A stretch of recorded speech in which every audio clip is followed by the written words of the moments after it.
But in the meantime, we do have additional questions. We'll start with the second round here. Now, over the years, attorneys general from both parties have used a procedure called self-certification to influence and change immigration law. The Trump administration used self-certification a record 17 times, including to restrict asylum eligibility and strip immigration judges of authority to decide when to put an end or to pause a case. In fact, former Attorney General Barr even used self-certification to reopen a 14-year-old asylum case and, as if that wasn't concerning enough, self-referred and immediately reviewed a case relevant to oral arguments taking place before the Supreme Court just 5 days later. After the Biden administration took office, Attorney General Garland has used self-certification to vacate or reverse decisions that did not fit with its policy objectives. Question for Judge Sankoff. Can you discuss how self-certification cases can affect non-citizens trying to navigate the process, and also how self-certification impacts your work as a judge? Thank you for that question. So, as we know, immigration judges decide their cases based on precedent decisions. And the precedent that we follow is issued by the Board of Immigration Appeals, any Attorney General decisions, and the federal courts.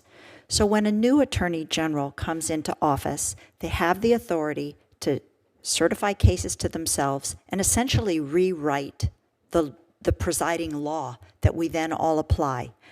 One Attorney General might interpret a clause expansively, another restrictively.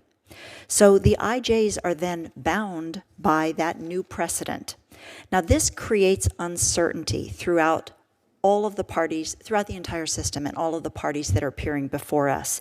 It also creates incentives to appeal unfavorable rulings, because an unfavorable ruling today based on the law as it stands today might be more favorable a few years down the road when a new Attorney General is appointed.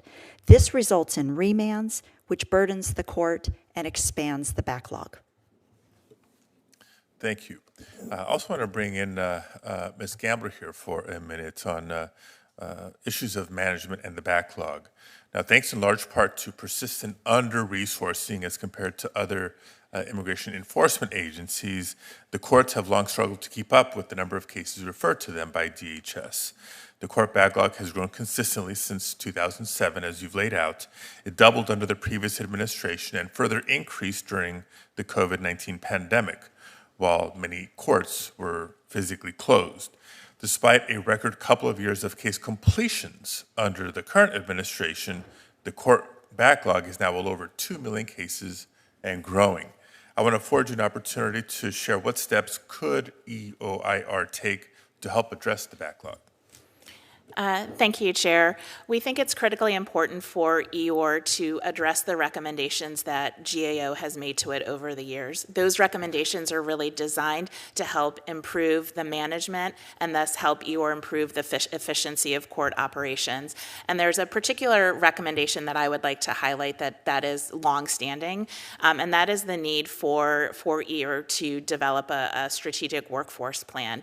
That is important because that type of workforce planning efforts helps an agency identify what gaps and skills they need to have in their workforce, how they're going to fill any skill and competency gaps they have, and then monitor progress in doing that.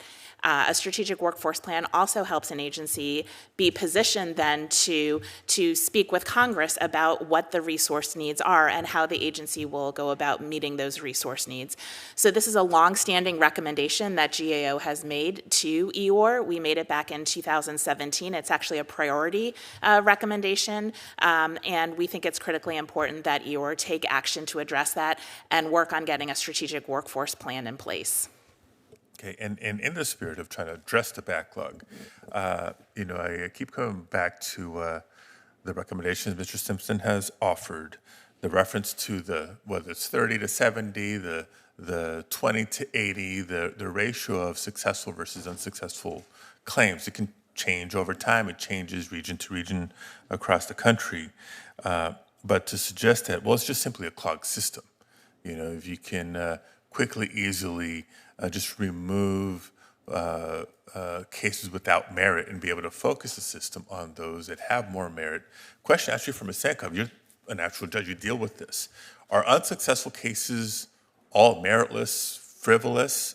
Are there maybe a percentage that are sort of close calls and tougher to distinguish? How could you, with the magic wand, just get rid of 70, 80%? Or is there a true due process here that we need to keep in mind? Senator Padilla, you raise such a good point, and the way you've articulated, I think, is very, very helpful. As the judge, you have to look at all of the evidence that's been provided.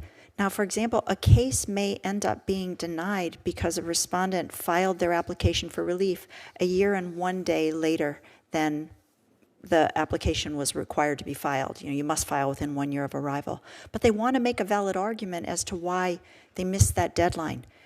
You, as the judge, might in the end decide it's not valid, but they have the right to make that, to present that argument. And those are, they're sincere arguments that have to be addressed. That is the way that we run our system. Thank you. Thank you. Senator Cornyn.